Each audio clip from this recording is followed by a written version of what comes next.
ನಮ್ಮ ಶಾಲೆಯ ಅಭಿವೃದ್ಧಿಯ ಬಗ್ಗೆ ಆಡಳಿತರು ಮಾಡಿದ ಕೆಲಸ ಜನಮನ್ನಣ ಪಡೆದಿದೆ.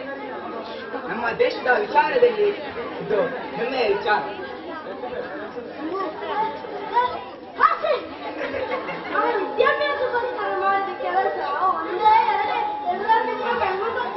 ಹೌದೇ? ಶಾಬಾಷ್. ನಾವು ವಿದ್ಯಾರ್ಥಿಗಳಿಗೆ ಸೈಕಲ್ ಕೊಟ್ಟಿದ್ದೇವೆ, ವಿದ್ಯಾರ್ಥಿಗಳಿಗೆ ಎಡೆಯನ್ನು ಬಡಿಸಿದ್ದೇವೆ. ಯಾರು ಬಡಿಸಿದ್ದು? ಪೆಟ್ಟಲ್ಲರಿ ಬಿಸಿಯೂಟ ಬಡಿಸಿದ್ದು. ಬಿಸಿಯೂಟ ಬಡಿಸಿದ್ದೀರಿ ನಿಜ, ಹೌದು, ಮೆಚ್ಚಲೇಬೇಕು. ಆದರೆ ಕಲೆಕ್ಟ್ ಮಟ್ಟದ ಬೇಳೆಕಾಳು, ದಾಸ್ತಾನದ ಅಕ್ಕಿ ಇದಕ್ಕೆ ಗಮನ ಹರಿಸಿದ್ದೀರಾ?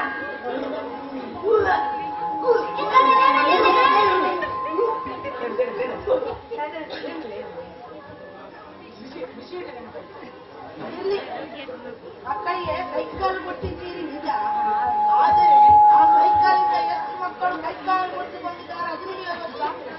ಅದಿರಲಿ, ನಮ್ಮ ಗ್ರಾಮದ ಉದ್ಧಾರಕ್ಕಾಗಿ ಆಡಳಿತ ಪಕ್ಷ ಅದಷ್ಟು ಕೆಲಸ ಮಾಡಿದೆ, ಅಂತ ರಸ್ತೆಗಳ ಕೆಲಸ ಮಾಡಿದೆ. ಇದರ ಉತ್ತಮ ಕೆಲಸವಲ್ಲವೇ? ಗ್ರಾಮ ಸಡಕ್ ಯೋಜನೆಯಡಿ ಹಳ್ಳಿ ಹಳ್ಳಿಗೆ ರಸ್ತೆ ನಿರ್ಮಿಸಿದ್ದೇವೆ. ಕುಡಿಯುವ ನೀರಿಗಾಗಿ ಬೋರ್ ತೆಗೆದಿದ್ದೇವೆ. ಕರೆಂಟ್, ಕೈಗಾರಿಕೆ, ಕೃಷಿ ಕಾರ್ಯಕ್ಕೆ ಕೋಟಿ ಕೋಟಿ ಸುರಿದಿದ್ದೇವೆ.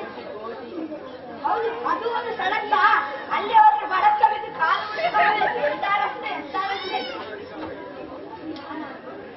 ಅಲ್ಲ, ನಾವು ಅಣಕವಾಡಿಕೊಂಡು ಸಂಸತ್ತಿನ ಕಲಾಪವನ್ನು ಮುರಿಯುವುದು ಸೇವಾ. ನಮ್ಮ ಸಂಸತ್ತಿಗೆ ತನ್ನದೇ ಆದ ಒಂದು ಸ್ಥಾನ, ಅದು ನಮ್ಮ ದೇಶದ ಕಿರೀಟ. ಅದನ್ನು ನಾವೆಲ್ಲ ಮರೆಯಬಾರದು. ಆಡಳಿತದಲ್ಲಿ ಲೋಪವಿದ್ದರೆ ಅದನ್ನು ಸರಿಪಡಿಸುವುದು ತಪ್ಪಿಸುವ.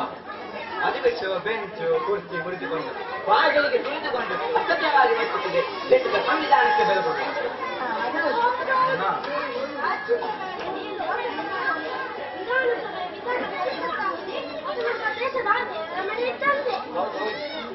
ನಾವು ಜಾತಿಯಲ್ಲಿ ಹೇಗಾದ್ರೆ ದೇವರನ್ನು ಹೇಗೆ ಪೂಜಿಸುತ್ತೇವೆ, ಹಾಗೆಯೇ ನಾವು ನಮ್ಮ ದೇಶದ ಕೀಟಗಳನ್ನು ಅದೇ ಹೌದೌದು, ನಾವು ಯೋಚಿಸುತ್ತೇವೆ, ನಾಳೆ ನಶಿಸುತ್ತೇವೆ. ಅದು ನಮ್ಮ ದೇಶದ ಅದನ್ನು ಕಾಯಲು ನಮ್ಮ ಆದ್ಯ ಕರ್ತವ್ಯ. ಇದುವರೆಗೆ ಇಂದಿನ ಸಂಸತ್ ಅಧಿವೇಶನದಲ್ಲಿ ನಾವು ಅಳತೆ ಮಾಡಿದ್ದೇವೆ. ನಿಮ್ಮ ತಪ್ಪನ್ನು ಏಕೆ ತೋರಿಸಿದ್ದೀರಿ? ಅದನ್ನು ಸರಿಪಡಿಸುವ ಬಗ್ಗೆ ಚರ್ಚಿಸುವ. ಅಲ್ಲೇ ನಮ್ಮ ದೇಶದ, ನಮ್ಮ ಭಾರತ ದೇಶದ ಏಳಿಗೆ ದೃಷ್ಟಿ ಬಂದಾಗ ನಾವೆಲ್ಲರೂ ಒಟ್ಟಾಗಿ ದುಡಿಯೋಣ. ಆ ಮೂಲಕ ಭಾರತಾಂಬೆಯ ಹೆಮ್ಮೆ ಸುತ್ತರಿಸೋಣ. ಎಲ್ಲರಿಗೂ ವಂದನೆ.